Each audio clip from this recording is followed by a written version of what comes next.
ব্যক্তি পালন করেন সেই ব্যক্তির যদি লক্ষাধিক পাপ থাকে তাহলে একটা শিবরাত্রি ব্রতর দ্বারাতে তার সেই লক্ষাধিক পাপ থেকে সে মুক্তি লাভ করতে পারে। তাই আজকের এই তিথিটা অতীব গুরুত্বপূর্ণ তিথি। বিশেষ তিথিতে বিশেষ কৃপা পাওয়া যায়, যে কৃপাটা অন্য দিন মেলে না। এটা বিশেষ তিথি, যে তিথিতে যদি গীতা ভাগবত কেউ শ্রবণ করে অন্য দিন শ্রবণের চাইতে তার 1,00,000 গুণ বেশি লাভ হয়। তাইলে অন্য দিনের চাইতে আজকের দিনটা কিন্তু আলাদা হবে। শিবরাত্রি মানে এই চতুর্দশী ব্রত রেখে যদি কোনো ব্যক্তি মৃত্যুবরণ করে তাহলে সেই ব্যক্তি বিনা বিচারে মুক্তি লাভ করে। মানে একটা ব্রত দিয়ে আমরা জীবনের সবকিছু পরিবর্তন করে দিতে পারি। কারণ দেবাদিদেব মহাদেবকে বলা হয় বৈষ্ণব চূড়ামণি। দেবাদিদেব মানে সমস্ত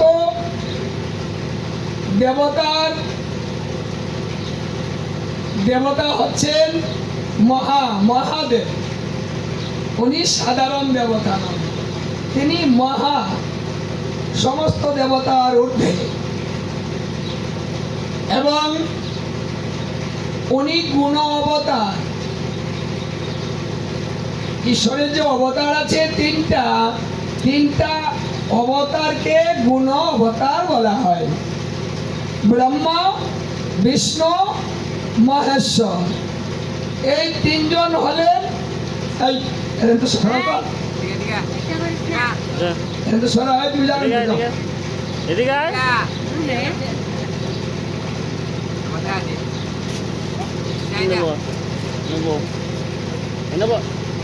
উনি গুণের অবতার। যে তিনটা প্রধান গুণের দ্বারাতে এই পৃথিবী পরিচালনা এবং সৃষ্টি লয় সমস্ত কিছু হচ্ছে। তিনটা গুণ কিন্তু মেন গুণ। একটা হলো সৃষ্টি, একটা হলো পালন, একটা হলো ধ্বংস। আমাদের সৃষ্টি হচ্ছে, আমরা পালিত হচ্ছি, আবার ধ্বংস হয়ে যাচ্ছি। তাহলে এই তিনটা গুণের অবতার হচ্ছেন ব্রহ্মা, বিষ্ণু, মহেশ্বর। তাই দেবাদিদেব মহাদেব হলেন তমগুণের অধীশ্বর, সংহার কর্তা।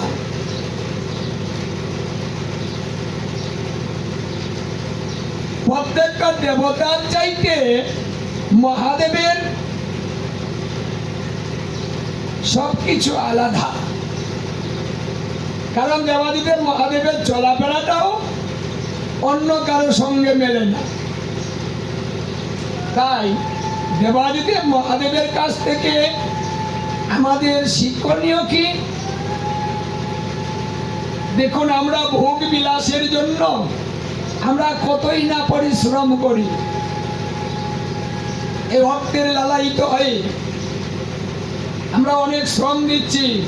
কিন্তু দেবাদিদেব মহাদেব এত ধনের মালিক, কিন্তু তার কাছে ধনের কোনো অহংকার নেই। ধনী ব্যক্তি কিভাবে চলে গো? তার চলাফেরা একটা আলাদা ভাব, বোঝা যায় যে না টাকার মালিক সে। দেবাদিদেবকে দেখা যায় না, আর কিচ্ছু নেই। যদি থাকবে তাহলে বনে বনে, শ্মশানে শ্মশানে, সেখানে থাকবে কেন? গায়ে কোনো ভালো পোশাক নেই।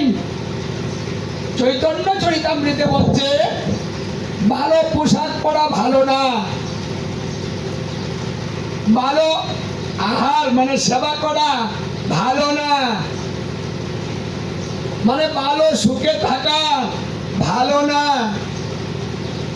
এতে কি হয় যে এতে অহংকার বৃদ্ধি হয়, আর অহংকার যদি বৃদ্ধি হয় তাহলে জীবের ধ্বংস অনিবার্য হয়।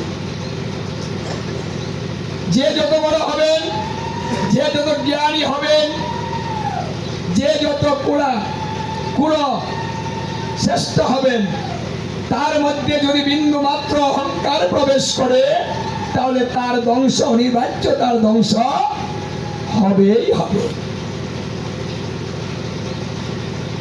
তাহলে মহাদেবের কাছে ওটা নেই।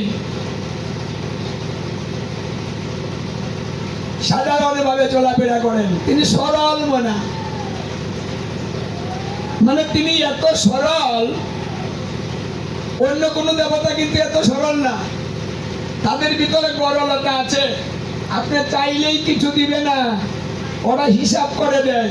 কিন্তু মহাদেব এমনই একজন দেবতা যে বিচার না করে ভক্তকে যা খুশি তাই দেয়। উনি ভোলানাথ, উনি এত চিন্তা ভাবনা করেন না, উনি সদা সর্বদা আমাদের কিভাবে থাকতে হবে, ঈশ্বর আরাধনায় মগ্ন, অন্য চিন্তা ব্যতি রেখে ঈশ্বরের চিন্তা সদা সর্বদা করিতে হয়। এটাও কিন্তু দেবাদিদেব মহাদেব শিখাচ্ছে।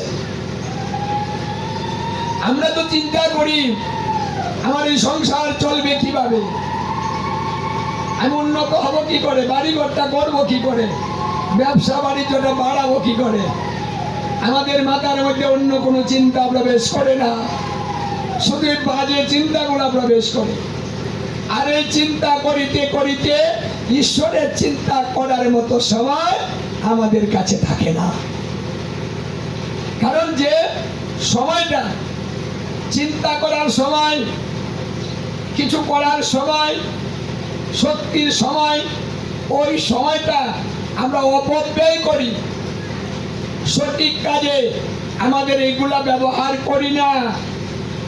ঈশ্বরের কথা মনেই পড়ে না, ব্রত করতে ইচ্ছেই করে না, না খেয়ে থাকতেই পারি না। শিব চতুর্দশী ব্রত কটা রাত করলেই চলে, সারাদিন খাবো, সারা রাত না খেয়ে থাকবো। মানে 4 প্রহরে পূজা হবে রাত্রে, ওটা নামেই হয়েছে শিবরাত্রি। নামটা যখন শিবরাত্রি, তাহলে আমি দিনটা করব কেন, আমি রাত্রটাই করব। মানে ওটা মানে আমাদের ভাবনা, আমাদের চিন্তাটাই 2 নাম্বারই চিন্তা। ব্রত মানে কখন হয়, ব্রত কিভাবে হয়, কোন ব্রত হয়, কতটুকু সময় উপবাস থাকলে ব্রত হয়, কি কি আহার করিলে ব্রত রক্ষা হয়, আমাদের এত চিন্তার প্রয়োজন নেই। আমরা ভাবি উপবাস যখন রইলাম, উপবাস থেকে শিবের মাথায় যখন জলটা দিয়ে ফেললাম, আমার ব্রত শেষ, এখন পেট ভরে কিছু খেয়ে নিব।